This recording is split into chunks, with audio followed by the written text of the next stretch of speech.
Hey, can I read you a quick poem? I just wrote it, fresh off the press. Seriously, just a few minutes ago. This is Origin of Suffering Part 2, and today is January 9th, 2019. All right. Origin of Suffering Part 2. It'd be better if I went like this. That'll make you look any better. I'm holding my head up a little more.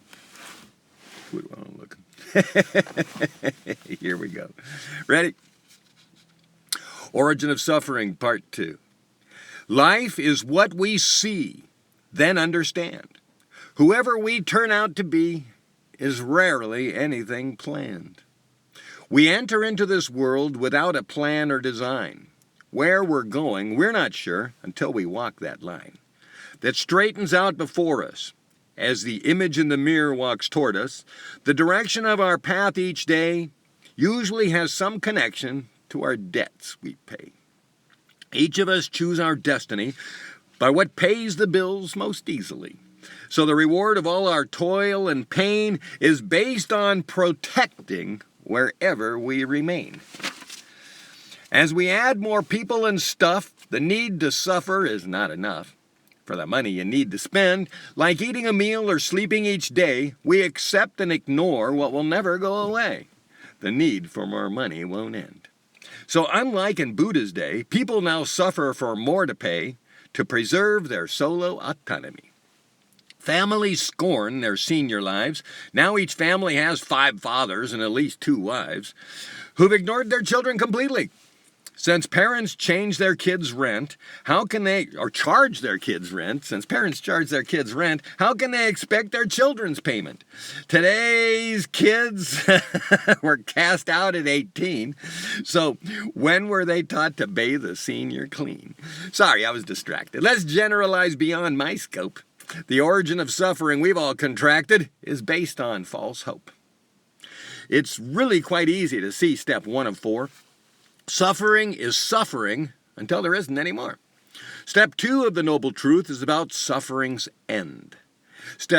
But first, you have to see through what you defend. Find anything physical or mental that plagues you. Pick any single problem. Now here's what you do.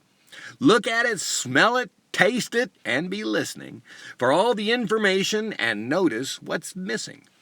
Step number 1 is to become a noble expert at understanding what you're doing and why it makes you hurt. Look for the answers and do research on your pain. Become an expert who can easily explain everything about your problem, because now you're smarter, not nearly as dumb as a child, because now you're getting smarter. Being ignorant keeps the suffering alive, though you work harder. For example, a wart. Yuck! I had those as a kid.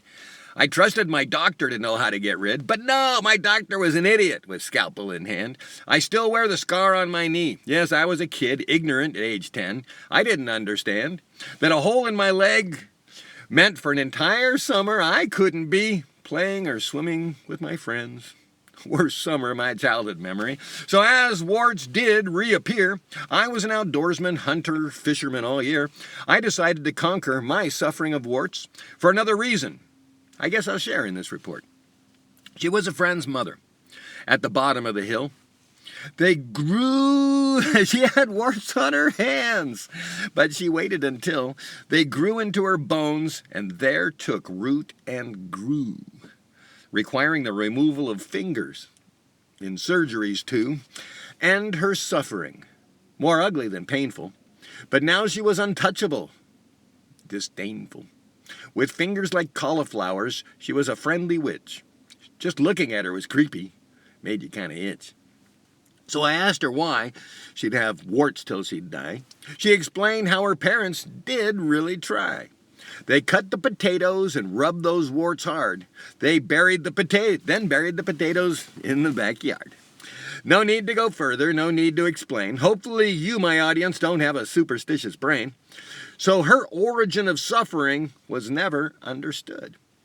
Ignorance is ugly, never turns out good.